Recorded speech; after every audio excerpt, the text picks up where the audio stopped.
Hi, I'm Carolyn Johnson, and I'm the events manager here at the Garde Arts Center. Welcome to the Garde Catering Kitchen. I'm in a space right off our Oasis room, and when we have catered events here, caterers come in and use this space to do their food prep and plating and bring it on out. So we use it once in a while to cook, and today, because I'm a baker at heart and have been spending a lot of time baking, I am going to be making a cookie that I've made a number of times, and we're relabeling it the Garde Leftovers Cookie. We have a bunch of stuff in our inventory from our concessions. We had stocked up just before we had to close down. We had restocked our popcorn stores and our candy and our beer and our wine and our snacks. And now we have all this extra inventory on hand. So I'm gonna make a cookie today that uses a bunch of the stuff that we have here on hand at the Garde. We will be posting the recipe if you're interested.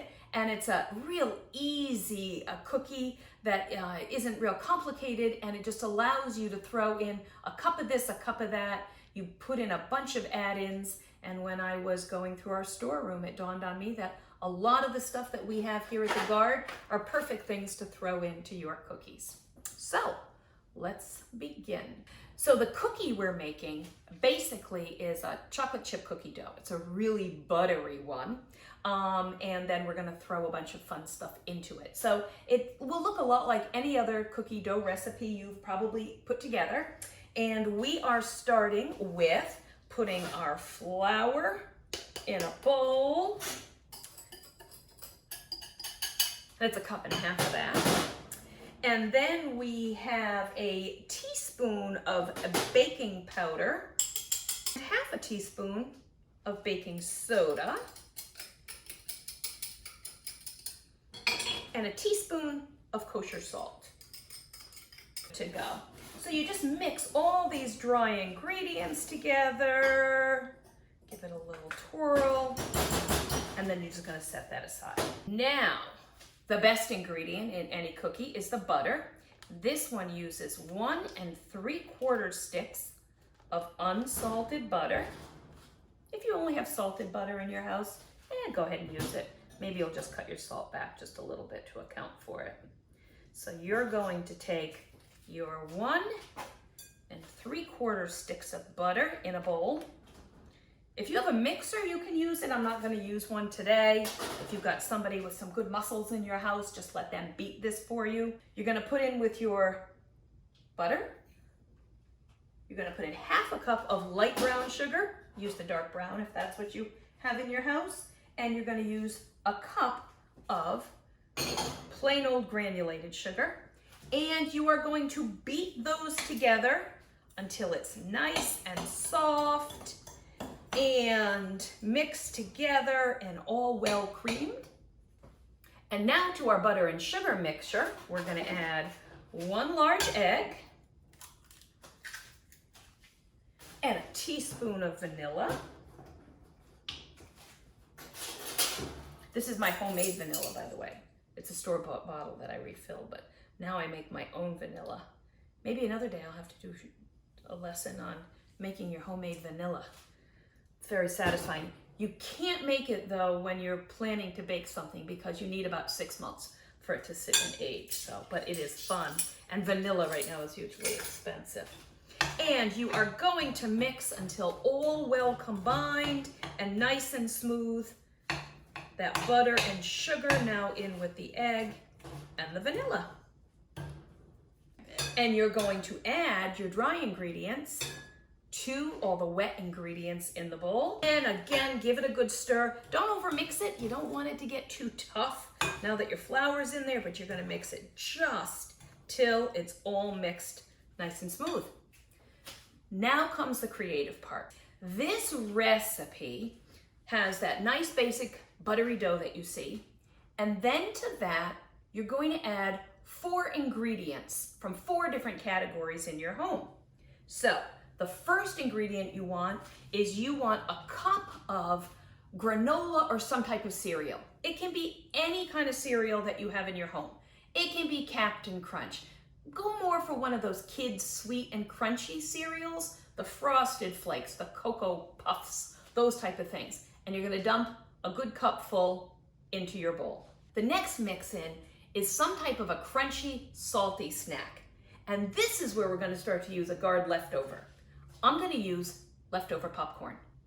So I've made these cookies. I've used pretzels. If you have salty pretzels at home, even if they're a little stale or it's the bottom of the bag, take them, crunch them up just a little. Don't pulverize them, just break them into little shards. You can use potato chips. Potato chips are killer in these cookies. You can use Fritos. You want something that's crunchy and salty. And in this case, we're going to use popcorn. Then we are going to add 1 cup of something chocolatey. Again, we have no shortage of chocolate stuff here at the Garde, and we're going to let you know how you can buy some of it from us.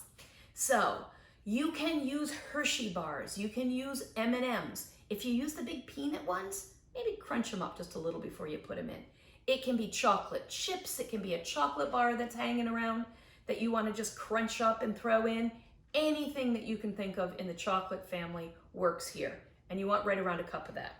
I'm using Hershey bars because that's what we sell here at the Garde. And then your fourth add-in is about half a cup of something that's nutty.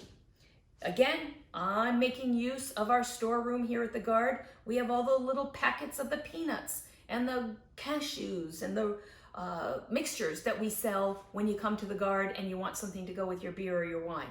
So grab something that's nutty. You might have almonds in your house, you might have some peanuts, you might have walnuts, whatever floats your boat, go ahead and use it. I'm going to be using little packets of Planters nuts that I stole from our storeroom here. So that's all of our mix-ins. There's a lot going on in that bowl. You're going to give it a mix just until it looks like everything is distributed fairly evenly. And right about now would be a good time to preheat your oven. Set it to 375, put your rack in the middle, and line your baking sheets with some parchment or Silpat if you do those fancy baking sheets. I really just like a piece of parchment here. And you are going to scoop all your dough into balls, about a tablespoon and a half. You can measure it or you can use one of these cookie scoops, and that's right around a tablespoon and a half. Scoop them. They can be really close together on your tray. That doesn't matter because you're going to refrigerate them. This isn't the setup for baking right now. So go ahead and scoop all the dough into balls. Once you get done scooping all of it, do go back and take them and roll them so they're kind of compacted a little bit into a little bit neater ball. And just throw them right back on that tray. So these have been in here for a good 20 minutes in the freezer. Like I said, it's pretty forgiving. You can just leave it overnight in your fridge if you want. And these ones are now ready to go. Here you want to look a little bit at them and you want to spread them out. These suckers are going to spread quite a bit. You remember all that tasty butter that's in there. So what you're going to want to do, I only put about 6 of these on a tray at a time. Just evenly space them. Oh look, 7. I'm going to squeeze 7 on this tray. So you're going to take them right from frozen. You're going to put them in your oven. This is our big old oven here at the Garde that takes a lot of muscle just to open the creaky old door on it, but it cooks just fine. And these are going to go in the oven. And you're going to bake those. It'll take about 13 to 16 minutes. About halfway through that amount of time, flip that tray around, just to make sure that you aren't hitting those hot spots in your oven. So flip that tray around front to back just to make sure they're baking even. And you're looking for a cookie that's golden brown. It's starting to get a little brown around the edge. You might see some butter leaking out. That's perfectly fine. Once they come out, let them sit on that tray for just a couple of minutes because they're going to be really fragile around the edges because of all that crackly stuff that you stuck into them. And once they set up for a minute or two, take your spatula and put them on a cooling rack. Let them cool before you try to pick them up. Thank you so much for joining us on this experiment today. Thank you for joining us here in our Garde Catering Kitchen.